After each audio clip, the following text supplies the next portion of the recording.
आप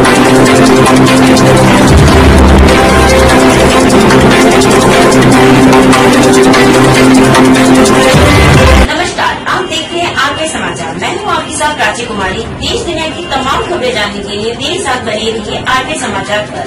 खबर दिखेंगी सच। भारत क्या ऐतिहासिक बिजली संकट की कगार पर खड़ा है? भारत में आने वाले वक्त में अप्रत्याशित बिजली संकट खड़ा हो सकता है।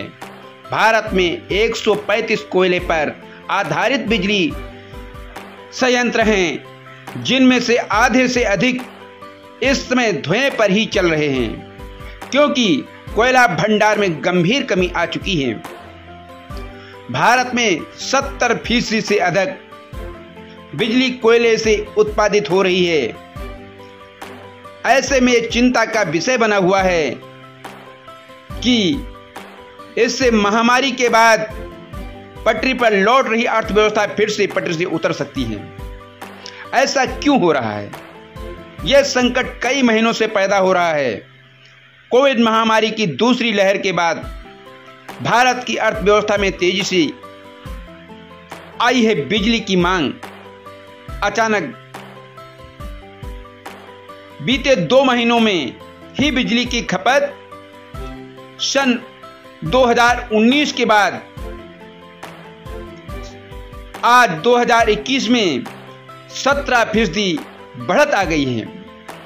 इस बीच दुनिया भर में कोयले के दाम 40% बढ़ चुके हैं, जबकि भारत का कोयला आयात 2 साल में सबसे निचले स्तर पर पहुंच चुका है।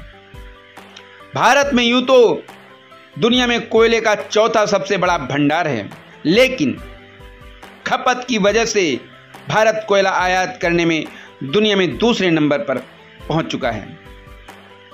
बिजली संयंत्र जो आमतौर पर आयात किए जाने वाले कोयले से चलते हैं, अब वो देश में उत्पादित हो रहे कोयले पर निर्भर हो गए हैं। इससे पहले से ही कमी से जूझ रही कोयला सप्लाई और दबाव में आ गई है। इसका क्या असर हो सकता है?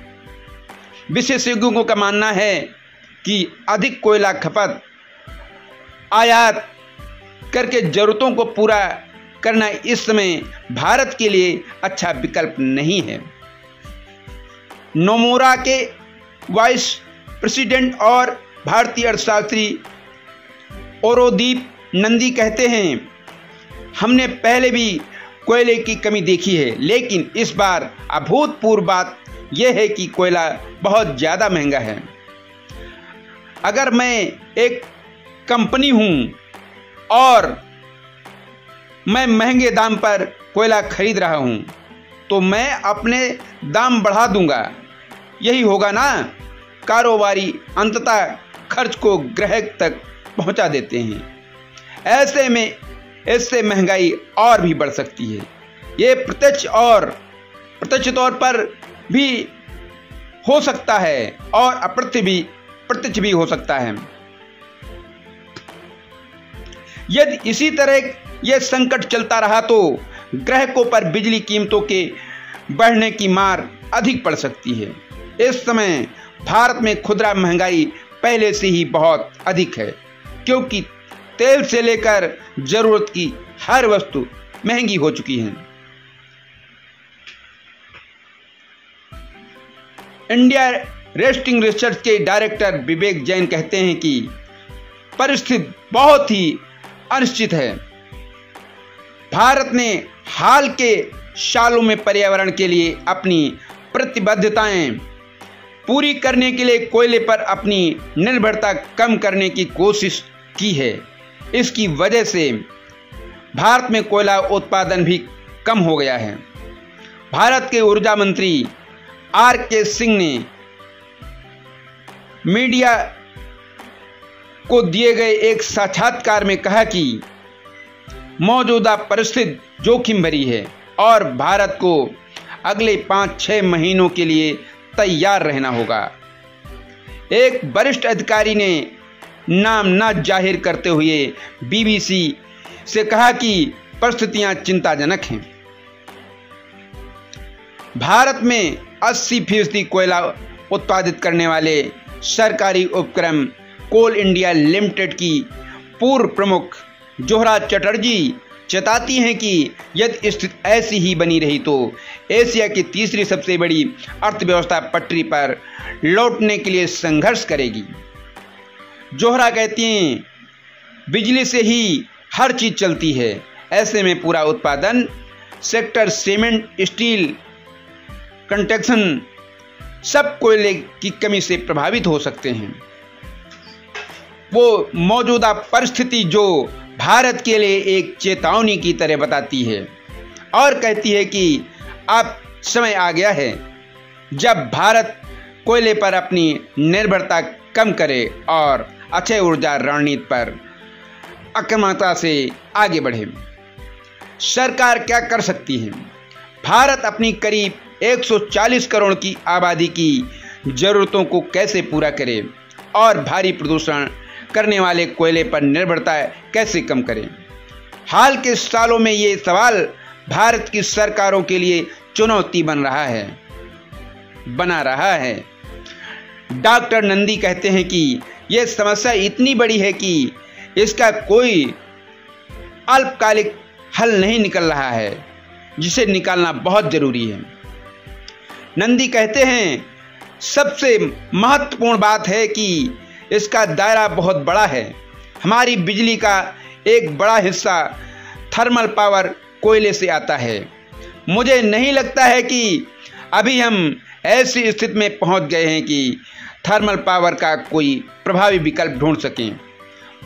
मैं ये मानता हूं कि ये भारत के लिए एक चेतावनी है और भारत को समझना भी चाहिए, लेकिन मुझे नहीं लगता है कि हमारी ऊर्जा जरूरतों को कोयले पर निर्भरता को जल्द समाप्त किया जा सकेगा।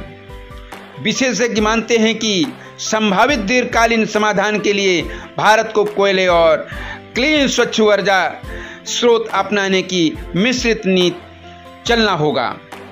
जैन कहते हैं, पूरी तरह से अक्षय ऊर्जा पर शिफ्ट हो जाना संभव नहीं है और बिना किसी ठोस बैकअप के 100% अक्षय ऊर्जा पर निर्भर हो जाना सही रणनीति भी नहीं होगी। जैन कहते हैं, आप तभी पूरी तरह से परिवर्तन करते जब आपके पास बैकअप उपलब्ध होता, क्योंकि ऐसा करके आप बड़े पैमाने पर उत्पादक को पर्यावरण और मौसम से जुड़े खतरों से जोड़ रहे हैं। कोयला इमेज स्रोत वो मानती है कि देश के सबसे बड़े कोयला आपूर्तिकर्ता कोल इंडिया और दूसरे हितधारकों के बीच बेहतर समन्वय बनाए जाने की जरूरत है।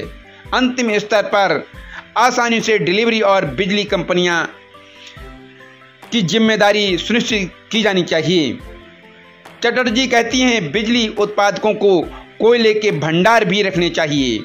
उनके पास एक निश्चित सीमा का भंडारण समय भी होना चाहिए, लेकिन हमने देखा है कि ऐसा हो नहीं सका क्योंकि इतनी बड़ी तादाद में कोयले की व्यवस्था करने की वित्तीय चुनौतियां भी होती हैं। आगे क्या हो सकता है यह साफ नहीं है कि मौजूदा परिस्थिति कब तक रहेगी, लेकिन नंदी को उम्मीद है कि चीजें बेहतर हो सकती हैं।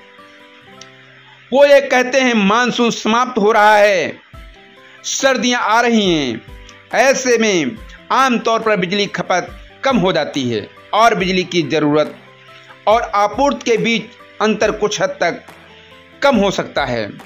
विवेक जैन कहते हैं, ऐसी स्थिति दुनिया भर में है, सिर्फ भारत तक ही सीमित नहीं है। यदि आज गैस के दाम गिरते हैं तो लोग गैस अधिक इस्तेमाल करने लगेंगे। ये एक बदलती हुई परिस्थिति है।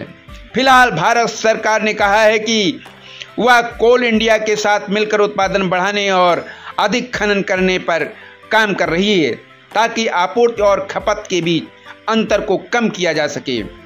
भारत सरकार को बंधक खजानों के कोयला हासिल करने का भी उम्मीद है।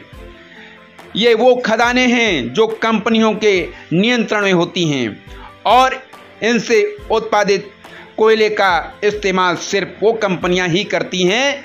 सरकार के साथ हुए समझौते की शर्तों के तहत इन खदानों को कोयला बेचने की अनुमति नहीं होती है। विशेषज्ञ यह भी मानते हैं कि भारत अल्पकालिक उपायों से किसी तरह मौजूदा संकट से तो निकल सकता है, लेकिन देश की बढ़ती ऊर्जा जरूरतों को पूरा करने के लिए भारत को दीर्घकालीन विकल्पों में निवेश करने की दिशा में काम करना होगा। दुनिया भर की अर्थव्यवस्थाओं में हाल के दशकों की सबसे बड़ी गिरावट आई है और भारत की अपनी अर्थव्यवस्था को पटरी पर लाने की कोशिश कर रहा है। ऐसे में भारत नहीं चाहेगा कि उसके रास्ते में रुकावटें आएं।